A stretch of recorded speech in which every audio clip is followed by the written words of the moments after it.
everyone, it's Kirsten here, and normally I'll have Aiyven sat beside me, but today I'm going to be doing a reading of my book, Sagas of Anya, for you guys. I'm going to start off by reading you the blurb of my book in case you don't already know what it's about. Life for a young Victorian girl living in a working class family was often harsh, and no less so in South Wales. Despite daily drudgery and many challenges for 11-year-old Anya, life also had its joyful moments, the stuff of memories. Soon after her 12th birthday, the sudden death of her mum as a result of a long-term health condition marks the beginning of a downward spiral for her family. Grieving her loss, Anya has to look on as her remaining parent, her Tad, slowly becomes a shadow of the loving and supporting father that he was. When their fortunes reach an all-time low, Anya is packed off to London to become a maid at Tippett's house, under the watchful eye and the often cruel controlling hand of Mrs. Axton, who is in charge of the downstairs staff. Told from Anya's perspective, Sagas of Anya, written by 12-year-old Kirsten, now 13, charts the daily trials, tribulations and joys of a courageous girl who is determined to remain a strong and independent survivor. So I'm going to be reading the first chapter of my book for you guys so you can get a taste of what it's all about. This chapter is a little bit long, so make sure you buckle up, get a nice drink, and here we go. Mum and I, the first chapter is called When Life Was Saga Free. Mum and I headed for the arcade, leading off Splot Market. Women selling fancy silks walked briskly by, and men with mugs of ale lined the walkways. One would have thought they would know better than to spend their waking hours steeping themselves in their brew. The arcade had the waft of fresh food about it, but there was also that rank smell of drink hanging in the air. I could barely hear myself think with all the chatter, laughter and shopkeepers haggling for customers. We turned the corner towards the Cardiff docks. A cold, fresh air rouged our cheeks, and our hair flew in the wintry wind as we walked down the cobbled street. The docks were rather drab, what with the old tattered shops. Mum needed eggs and milk, so we walked into one of the little corner shops lining the docks.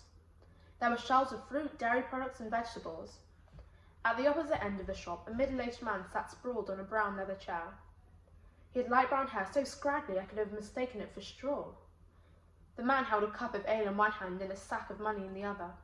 Standing safely behind Mum, I watched as she studied the man. The cashier looked terrified. She was a small woman, probably my height, with long blonde hair and turquoise eyes. The man grunted, stood up and staggered toward us. Now I had a chance to take a proper look at him, and my goodness, he was stocky. His arms were the size of logs, big logs. His legs were so chunky a cow couldn't have produced more meat. "Good day, sir," Mum said calmly. "Please excuse us, we need to buy some groceries." She tried to step around him, but he quickly blocked her path. "I'm the boss," stated the man. His voice sounded like nails scratching down a chalkboard. "That's lovely, but I need to get through," she stated firmly, making the mistake of trying to push him out of the way. "And I don't really like your drink-filled breath in my face, thank you very much." The man's face turned red, and he lifted his fist, but just in time I grabbed her hand and pulled her outside. "Oi!" the man shouted, running towards us. "Get back here!" "Anya, run!"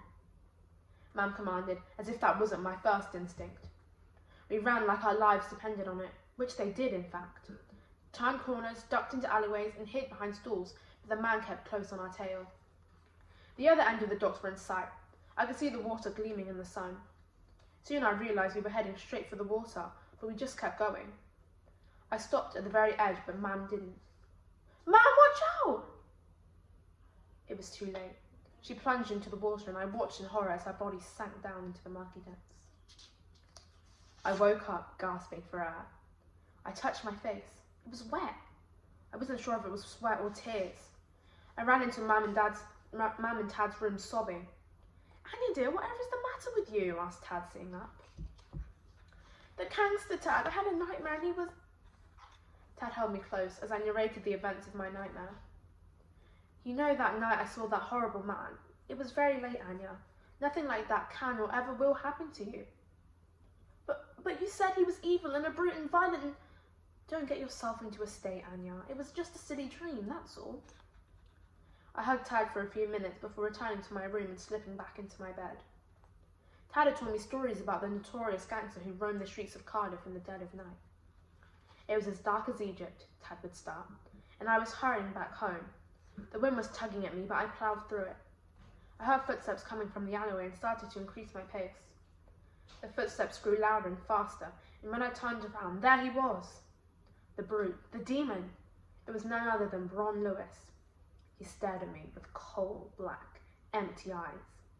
He was dressed entirely in black, and I would not have been able to see him if it were not for his uncovered nose and eyes. My mind was telling me to run away as fast as I could, but my legs kept me frozen to the spot. I practically saw my life flash before my eyes. Tad would stop. "Oh, Tad, do carry on," I pleaded. "I'm afraid it's your bedtime, my love," he replied. "Please." I opened my eyes wide and pouted. "Oh, all right then, so where was I? Oh, yes." The poor specimen of a man advanced towards me. He clicked his knuckles as he got closer and closer. Then, oomph! The man was knocked off his feet by none other than the police. I felt an urge to hug the officers, but I simply thanked them and returned home. They arrested Bron Lewis for theft, arson, and suspected murder. Rumour has it he'd escaped from prison, but nobody has seen him ever since. Well, I must introduce myself. I'm Anya Rees. I'm 11 years old and an only child, and my parents love me dearly. I'm known to be given to nightmares, vivid ones. We live on Coveney Street, and I attend Moreland Primary School, about a mile's walk away. Thank God Tad could afford the school fees. Moreland was not the grandest of schools, but it was certainly a far cry from the dreaded ragged schools attended by orphans from the cholera-infested housing courts of Womanby Street. This morning was unusually sunny for early spring. I washed, scrubbed, and brushed out my dishevelled brown hair. I heard my mam, Maria, singing downstairs. Relieved she wasn't really falling off the edge of the docks, I skipped down to meet her. I was greeted with a scrumptious smell of buttered toast and sizzling bacon. "Smells delicious," I exclaimed, sitting down at the table. "You think so?" She came round to me and placed 2 rashers of bacon on my plate, a slice of toast and a kiss on my forehead. Mam is absolutely beautiful. She has dark brown hair that she never ties up. Her smile shines like shimmering stars, and her eyes have a perpetual sparkle in them. Charmingly pretty as she was, the doctors had told her her heart was weak, and she suffered from epilepsy, which gave her occasional fits. I tucked in rapidly, relishing the delicious taste of Monday breakfast, while Mam busied herself with the rest of the breakfast. I stuffed the last of the bacon into my mouth, hoping to banish the fright my nightmare had caused me. I was just about to finish when my dad, William, came downstairs, a copy of the Cardiff Gazette tucked under his armpit. He looked rather suave in his work clothes, a morning coat, stiff white collar shirt, and a top hat. He worked as a clerk in the Cardiff docks, built not too long ago by the Marquis of Bute. He wore fine clothes to work and often bragged that were it not for his grand job, we would be considered working class.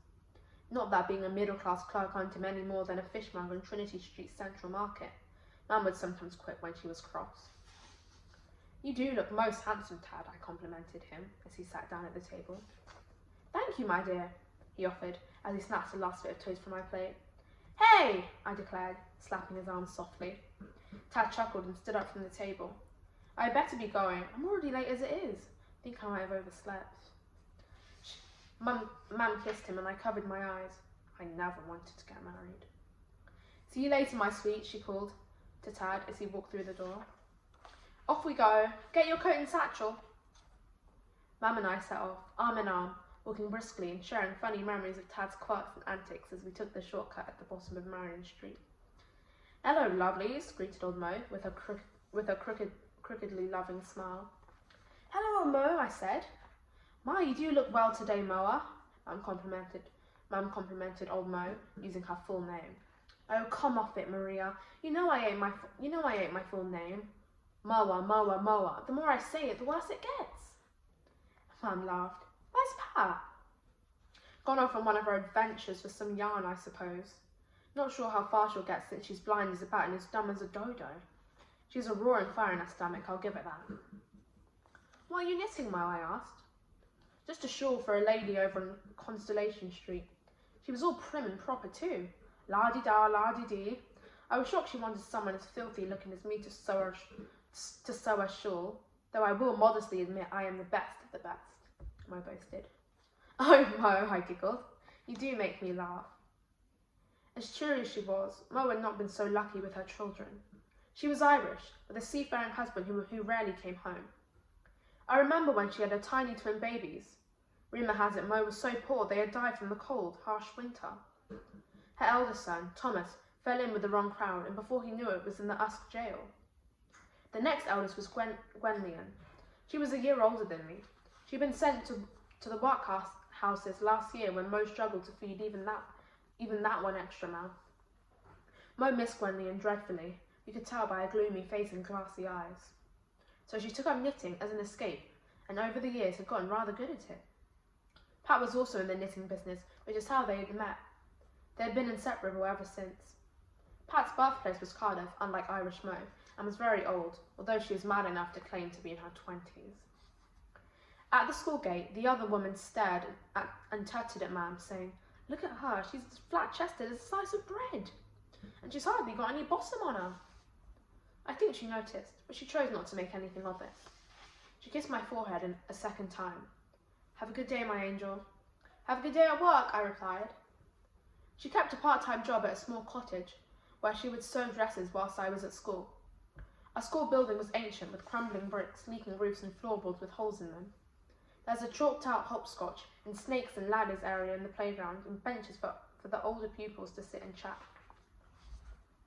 My best friends, Alice and Sione, had crept up on me, making me jump and yelp. I felt embarrassed. "Guess what?" Alice enthused. "What?" I questioned. "We went to Marco Beach together," they said in unison. I must admit, I felt a bit envious they had gone to Marco Beach without me, but I pretended to be pleased for them. "That's nice to hear," I muttered glumly, wondering to myself why they had not waited until the school holidays, which would soon be upon us. "Look, we're sorry we planned it without you, but truly, you're always so serious about everything," Alice exclaimed. Sione agreed, looking embarrassed, but agreeing all the same. "Look, we have hoops." "Good old hoops," I lied, my eyes stinging from the tears welling up in them.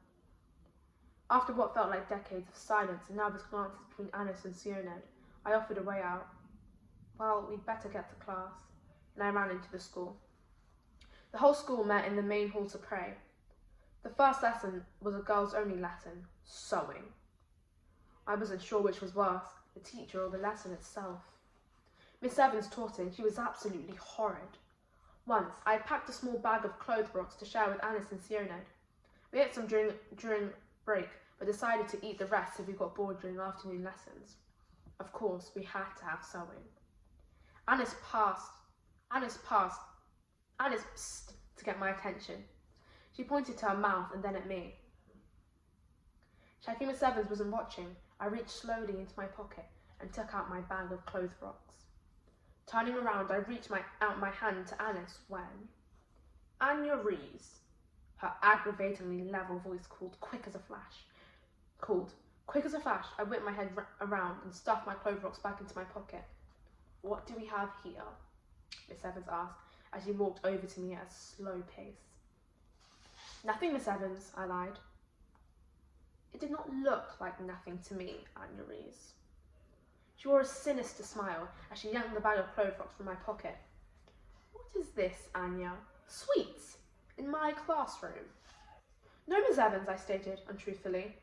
"It is, in fact, my pills. Yes, I have to take them in the morning, afternoon, and at night. Yes, that's right. And my mum says if I don't take them, I'll be sick as a dog."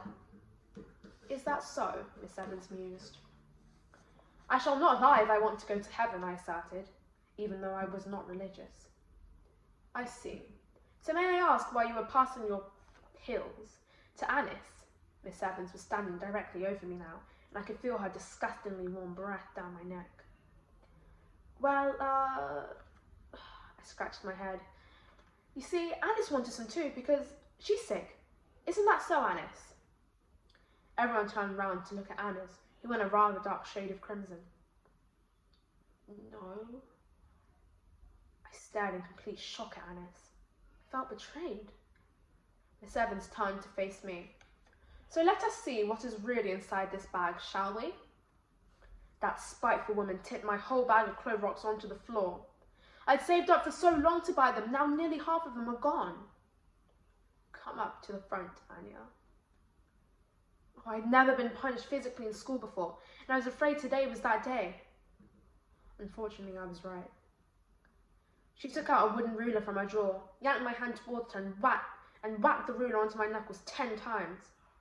I tried my hardest not to show any sign of pain, so she would not have the pleasure, but I could almost see the happiness in her face as I whimpered. Writing and dictation lessons followed, which were much easier to bear. Eventually, it was time for a snack break. However, it was not long before we had to endure some more of Miss Evans. I kept pricking my fingers with the needles and ended up with a blood-soaked cross-stitch. Not that my work was any good in the first place. Lunchtime finally arrived. Mum was waiting at the gates as normal to take me home for my customary slice of bread and cheese, washed down with a glass of water. Reluctantly, I walked back to school. Time for more lessons, I thought. Back at school, I felt like horse manure. The morning hadn't gone well. I was bored stiff in arithmetic and got severely told off for not concentrating, which was not entirely wrong, as I ended up failing the test miserably. Reading and geography were the only saving grace of the afternoon. By the end of the day, I was exhausted. Why so glum, Treasure? Mum asked, stroking my face as she met me at the school gates. Alice and Siona went to Marco Beach. Without me, I complained. Is that all? She asked, laughing. I glared at her. It is not funny. I feel so left out. Listen, dear, you will always have some good friends and some who are less so. Maybe it's time you made some new ones? No, I exclaimed. She sighed and looked at me. Well, it's your choice, sweet. Come on, let's go. A rather smelly homeless man sat on a battered-looking blanket, begging passers-by for money with not much luck. He had a grimy face with pleading eyes. His hair was a damp mess and his clothes were tattered rags. I noticed he had cuts and bruises everywhere. Feeling sorry for him, we walked over. He looked up at us hopefully. Hello, sir, Mum said. Hello. Any spare change? She dug her hand into her small purse bag, on which I had somehow managed to embroider her initials, and pulled out a farthing. I am dreadfully sorry, but all I have is a farthing, she'd said apologetically. Oh, please don't be sorry. You're the only ones who've stopped by all day. We bid him goodbye and walked on as birds chirped happily in nearby trees as the sky began to dim. What a lovely day, I agreed. Children laughed with glee as they played in the park next to the school. We walked in silence until we arrived home. As we got in, Mum said, I'm not feeling that well. Her skin was getting paler and paler as we entered the kitchen. She started clawing at her chest and turned around so her back was to me. She shook violently as she wheezed and coughed. I thought she was having a fit, so I ran frantically to the medicine drawer in the parlour. While wondering if I was overreacting a little, I fumbled through the drawer for her pills and dashed back. Sitting down, she looked flushed. What is all the fuss about, Anya? She asked, a little breathlessly. It's your medication, I replied anxiously. You were coughing and wheezing, and I thought you were having a fit, so... Enough of this nonsense, Anya, she interrupted. I'm quite all right, dear. I'll just lay down for a while. I wasn't sure, but knowing she loved to be independent, I let her go upstairs. I made her a ham sandwich with a mug of tea for when she got up, and sat in the living room to read, selecting one of Tad's books to pass the time. It certainly felt like I could do without making the effort to fetch one of my own from upstairs. It started to get cold, so I put some kindling and logs into the fireplace and made a perfectly cosy fire. It was getting chilly on the sofa, so I lay by the fireplace and read. I got so absorbed in my book I was unaware at first how hot I was getting, so I inched a bit further away from the flames. Mum came down after a couple of hours to make supper. She called me to come and help her cook it. Are you feeling better, Mum? If you're not, I made you a nice ham sandwich and a nice hot cup of tea. Are you feeling better, Mum? If you're not, I made you a nice ham sandwich and a hot cup of tea. although it must be rather cold by now. I realised I was prattling a little. I'm fine now, Anya. Thank you, though. Now you can help me prepare supper. You never know, you might need to cook for your own family one day. Never! I exclaimed, secretly promising myself never to get married. I chopped up some carrots and broccoli, then dropped them into a pot of boiling water. Then I helped season and spice some pork, fetch some potatoes from the larder, slice them up and place them into the oven to cook. Eventually, enticing smells started to emerge from the mouth-wateringly delicious food in the oven. Tad arrived soon after we'd set the table, and I hugged him ferociously. "Hello, Tad," I cried. "Hello, my dear. I do say, what has come over you? You're practically wrestling me. Look, I've something for you." "Oh, good, presents. I love presents." He handed me a long, thin package, which I snatched off him eagerly. "Chocolate!" I exclaimed, breathlessly ripping off the wrapper. I don't think so," Mum interjected, snatching the chocolate from my hands. "You're about to have your dinner." "Fine," I grumbled. Tad chuckled and Mum took his jacket off to hang it up. "Yum, smells amazing, Maria," Tad exclaimed, his eyes fixed on the pork. "Thank you, dear. I must say, Anya did a great deal of helping too." To which I smiled. "Two little cooks right here," he cried. We tucked into supper, me grabbing about 4 roast potatoes and Tad had over 6. Mum lectured us as she ate her second potato and chopped up some pork for me. "I'm not a baby, Mum. I can cut my own pork," I declared. I gobbled up noisily, smacking my lips as I savoured the last of the pork. "Anya, are you better than to chew with your mouth open like that?" she scolded. "Sorry." I sat awkwardly, jabbing my food with my fork. "For heaven's sake, stop playing with your food, Anya Rees. If you do not want it, wash your plate and go up to bed with you." I washed my plate, bid them good night, and went up to my bedroom. Reading my big book of fairy tales kept me in good spirits before going to sleep. The next few days went surprisingly quickly, but that doesn't mean they were easy. I was over the moon when Saturday morning came. Finally, it was the school holidays and the beginning of one whole week without Miss Evans. Breaking the silence over breakfast, Tad said, "Well, as you're not telling her, Maria, I will." "What?" I questioned inquisitively. He inhaled. We're going to Margot Beach for the holidays!" I exclaimed. I stared at them in shock as Tad glowered at Mum. "That was my line," he pouted. I couldn't believe it. Margot Beach? Then I remembered how Tad and Mum used to tease me mercilessly when I was younger. Once, Tad had stuffed toilet paper in my shoes to fool me into thinking I had grown overnight. Another time, he pretended to eat a fly he'd swatted when all the while it was a raisin. Or when I sat down at the kitchen table and there was a wet, slimy frog there. Yuck. "Sorry, I'm not going to believe you just like that. The tricks you played on me before are exactly like this." "But it's true." "Nope." "Yes," she insisted. "Do not fib to me, ma'am." "Then where are all your clothes?" Ted asked. "Probably outside drying," I quipped. "The food?" "Stored away." "And my birthday?" "Anya, you'll be in Marco for your birthday. Come on, would we lie to you?" she asked. "Yes, you would." Fair point. We were suddenly interrupted by a double knock on the front door. Mum got up first, but Tad said, "No, I'll get it." She sat back down as Tad walked down the hallway to the front door. After a couple of minutes, he entered beaming from ear to ear. "What?" we chorused. "Fetch your bags, ladies, because we're off to Marco Beach."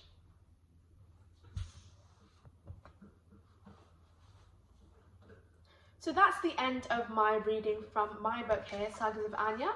If you want to go buy this book, you can go to Amazon and just type in Kirsten Mbawa, there's my name for the spelling, or Sagas of Anya, and it will come up. It's $8.99 on Amazon. Or if you want it cheaper and get a signed copy, you can head over to our website, www.bowabooks.co.uk, to find this book. And if you order from our website, you'll get it for cheaper, $6.99, and you'll get a signed copy. Thank you so much for listening to me read my book, and I hope you'd enjoyed it. Bye!